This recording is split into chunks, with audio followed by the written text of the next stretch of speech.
Hello friends, நம்ம என்ன பார்க்க போகிறோம்னா நம்மளுடைய பென்டன் அல்டிமேட் ஏலியனில் ஃபோர்ஜ் ஆப்ரேஷன் சொல்லக்கூடிய எபிசோடில் நம்மளோட கெமின் லெவன் வந்து பார்த்தீங்கன்னா ஆக்ரியோட பவர்ஸ் அப்சர்வ் பண்ணிட்டு அதை இடத்த விட்டு தப்பிச்சிருவார் ஃபோர்ஜ் ஆப்ரேஷன்லேருந்து. பட் ஃபோர்ஜ் ஆப்ரேஷனுக்கு போகணும் அப்படின்னாலே மேப் ஆஃப் இன்ஃபினிட்டி தான் வேணும். அந்த இடத்த விட்டு வெளியில் வரனாலும் அதுக்கும் மேப் ஆஃப் இன்ஃபினிட்டி தான் வேணும். பட் நம்ம கெவின் எப்படி தப்பிச்சாரு?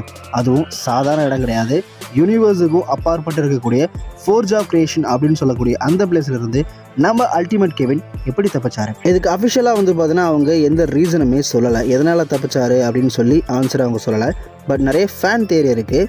ஸோ அந்த ஃபேன் தேரி தான் இந்த வீடியோவில் பார்க்க போகிறோம். அண்ட் என்னோட ஒப்பீனியனையும் இந்த வீடியோவில் பார்க்கலாம். சரி, ஓகே, வாங்க நம்ம வீடியோக்குள்ளே போகலாம். அண்ட் வீடியோவில் பொறுத்த முடியும் வந்து பார்த்தீங்கன்னா நம்ம சப்ஸ்கிரைபர் வந்து பார்த்தீங்கன்னா டோக்கியோ அனிமே தமிழ் அப்படின்னு சொல்லி ஒரு சேனல் பண்ணிட்டுருக்காரு. அதில் அனிமே எக்ஸ்பிரஸ்லாம் போட்டுட்ருக்காரு. நீங்கள் டைம் இருந்தால் செக் பண்ணி பார்த்துக்கோங்க.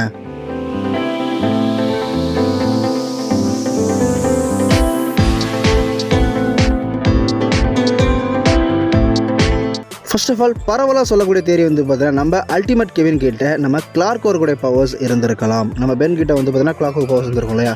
ஸோ அவர் அப்சர்வ் பண்ணும்போது கிளார்க் ஒர்க்குடைய பவர்ஸும் அப்சர்வ் பண்ணியிருக்கலாம்.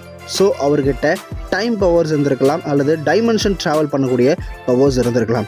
ஸோ அதை யூஸ் பண்ணி வந்து பார்த்தீங்கன்னா அவருடைய டைமென்ஷன் அல்லது அவருடைய யூனிவர்ஸுக்கு வந்து பார்த்தீங்கன்னா அவர் போயிருக்கலாம். ஸோ இதான் வந்து பார்த்தீங்கன்னா பேசிக்காக சொல்லக்கூடிய தியரி. இந்த தியரி மூலிமா வந்து பார்த்தீங்கன்னா நம்ம அல்டிமேட் கெவின் எப்படி தப்பிச்சாருன்னு சொல்லப்படுதுன்னா இது வந்து பார்த்தீங்கன்னா அவர்கிட்ட கிளார்க் ஒர்க் பவர்ஸ் இருந்திருக்கு.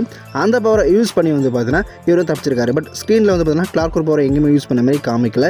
பட் ஆம்ட்ரிக்ஸ்குள்ள வந்து பார்த்தீங்கன்னா கிளார்க் ஒர்க் பவர் இருந்தனாலையும் அதை அப்சர்வ் பண்ணி வந்து பார்த்தீங்கன்னா இவர் தப்பிச்சதாகவும் இந்த தேரி சொல்லப்படுது.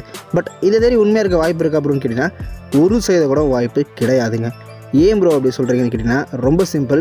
ஃபர்ஸ்ட் ஆஃப் ஆல் அந்த எபிசோடு வந்து பார்த்தீங்கன்னா நம்மளோட அல்டிமேட் ஏலியனுடைய ஃபஸ்ட்டு சீசன் இல்லையா? அந்த சீசன் டைமில் வந்து பார்த்தீங்கன்னா நம்ம பென் கிட்ட கிளார்க் ஒர்க்கே கிடையாது. ஆமாம், கிளார்க் ஒர்க் அப்படின்னு சொல்லக்கூடிய ஏலியன் எப்போ கிடைக்கும் அப்படின்னா நம்மளுடைய ஈயான் எபிசோட் இருக்குல்ல, பென்டன் 1000 ரிட்டர்ன்ஸ். பென்டன் 1000 வந்ததுக்கப்புறம் ஒய் பிக் அல்டிமேட் ஸ்வாம் ஃபயர் இதெல்லாம் டிஸ்ட்ராய் ஆனதுக்கப்புறம் அவர் ரிட்டர்ன் கொடுப்பாரு ஏலியன் திரும்பி. அப்போது எக்ஸ்ட்ரா சில ஏலியன்ஸை நம்ம பென்டன் 1000 பென்னுக்கு கொடுப்பாரு. அப்படி கொடுத்த எக்ஸ்ட்ரா ஏலியன் தான் வந்து பார்த்தீங்கன்னா இந்த கிளார்க் ஒர்க். அதனால தான் வந்து பார்த்தீங்கன்னா கிளார்க் ஒர்க் வந்து பார்த்தீங்கன்னா பென்டன் அல்டிமேட் ஏலியனோட தீம் சாங்கில் இருக்காது. பிகாஸ் அது மெயின் ஏலியனாக காமிக்கப்படலை. அதுக்கப்புறம் எக்ஸ்ட்ரா சேர்த்தப்பட்ட ஒரு ஏலியன் தான் இந்த கிளார்க் ஒர்க். பட் கடைசியில் வந்து பார்த்தீங்கன்னா ரொம்ப முக்கியமான ஒரு ஏலியனாக மாறிடுச்சு. பிகாஸ் இது தொடர் ஏலியன் கூட. ஸோ இதை யூஸ் பண்ணி அவர் தப்பிச்சிருக்க வாய்ப்பே கிடையாது. பிகாஸ் அந்த டைமில் அவர்கிட்ட கிளார்க் ஒர்க்கே இல்லைன்றதுனால நம்ம அல்டிமேட் கெவின் வந்து பார்த்தீங்கன்னா அதை அப்சர்வ் பண்ணிருக்க வாய்ப்பே இல்லை. அப்போ எப்படி தான் தப்பிச்சிருப்பாருன்னு கேட்டிங்கன்னா இன்னொரு தியரி இருக்குது. அந்த தியரி தான் வந்து பார்த்தீங்கன்னா பேசிக்காக நம்பப்படுற மாதிரி இருக்குது. எனக்கும் அப்படி தான் தோணுது. நம்ம கெவின் லெவன் வந்து பார்த்தீங்கன்னா நம்ம ஆக்ரிகோரை அப்சர்வ் பண்ணார் இல்லையா? அப்போது ஆக்ரிகோர்கிட்ட இருந்த அந்த மேப் ஆஃப் இன்ஃபினிட்டியுமே வந்து பார்த்தீங்கன்னா அவர் எடுத்துட்டார் அப்சர்வ் பண்ணும்போது. ஈவன் அப்சர்வ் பண்ணுறது அந்த ஜெனட்டிக் டிஎன்ஏ அப்சர்வ் பண்ணாமல் அந்த எனர்ஜியை தான் அவர் அப்சர்வ் பண்ணியிருக்கான்னு சொல்லி அஃபிஷியலாகவே கன்ஃபார்ம் பண்ணியிருக்காங்க. ஸோ மேப் ஆஃப் இன்ஃபினிட்டியை நம்ம ஆக்ரிகோர்கிட்ட எடுத்துருக்கலாம். அது மூலிமா வந்து பார்த்தீங்கன்னா நம்ம கெவின் லெவன் அந்த இடத்த விட்டு தப்பிச்சிருக்கலாம். இதை தவிர்த்தா வேறு வழியே கிடையாது. அப்படியும் இல்லைனா ப்ரொஃபஸர் பிராக்ஸ் போகும்போது எல்லாருமே ஒரேடியாக டெலிபோர்ட் பண்ணிருக்கலாம். ஸோ ஆக்ரிகோர், பென், குவைன், நம்ம கிளாசிக் பென், நம்ம கெவின் லெவன் இங்கே எல்லாத்தையும் சேர்த்து ஒரேடியாக டோட்டலாக ப்ரொஃபஸர் பிராக்ஸ் டெலிபோர்ட் பண்ணியிருக்கலாம்.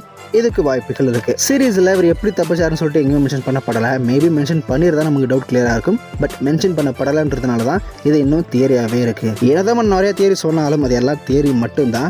அது கன்ஃபார்ம் ஆகும் அப்படின்னா அஃபிஷியலாக அவங்க ஸ்டேட்மெண்ட் சொன்னால் மட்டும்தான் அது கன்ஃபார்ம் ஆகும். ஸோ நீங்கள் என்ன guys நினைக்கிறீங்க? உங்களுடைய கருத்துக்களை கமெண்ட் பண்ணுங்கள். அண்ட் அது மட்டும் இல்லாமல் ரீசெண்ட் டைமில் வந்து என்னோட வீடியோஸ் பார்த்துருப்பீங்க. நம்ம ஆரே கேலக்ஸில் வந்து பார்த்தீங்கன்னா ஆரே கேலக்ஸும் சரி அண்ட் ஆரே மல்டிவர்ஸ்லையும் சரி வாய்ஸ் வந்து பார்த்தீங்கன்னா அதோட கிளியராக இருந்திருக்காது, குவாலிட்டியாக இருந்திருக்காது. அதுக்கான ரீசன் என் மைக்கு வீணாக போயிடுச்சு guys. அதனால தான் வந்து பார்த்தீங்கன்னா இவ்வளோ பிரச்சனையும். ஸோ முன்ன மாதிரி வந்து பார்த்தீங்கன்னா குவாலிட்டியாக இருக்காத ரீசன் மைக் சரியில்லை. மைக் கரெக்டாக இருந்துச்சு அப்படின்னா கண்டிப்பாக வந்து பார்த்தீங்கன்னா குவாலிட்டியாக இருந்திருக்கும். அதுதான் நான் மன்னிப்பு கேட்டுக்கிறேன். பட் கவலைப்படாதீங்க, ஃபியூச்சரில் நம்ம எப்படி மைக் வாங்கிடுவோம், இன்னும் கொஞ்சம் நாட்களில் மைக் வாங்கிடுவோம். ஸோ மைக் வாங்கினதுக்கப்புறம் மறுபடியும் நம்ம பழைய வீடியோஸில் இருக்கிற மாதிரி குவாலிட்டியாக நான் வீடியோஸ் போடுவேன். தயவு செய்து இந்த பிரச்சனை கொஞ்சம் பொறுத்துக்கோங்க. சீக்கிரமாக வந்து பார்த்தீங்கன்னா இந்த பிரச்சனையை நான் சரி பண்ணுறேன். அண்ட் இவ்வளோ வீடியோ பற்றி எல்லாருக்கும் ரொம்ப நன்றி. இதே மாதிரி நல்ல வீடியோ மீண்டும் சந்திக்கிறேன். Thank you so much.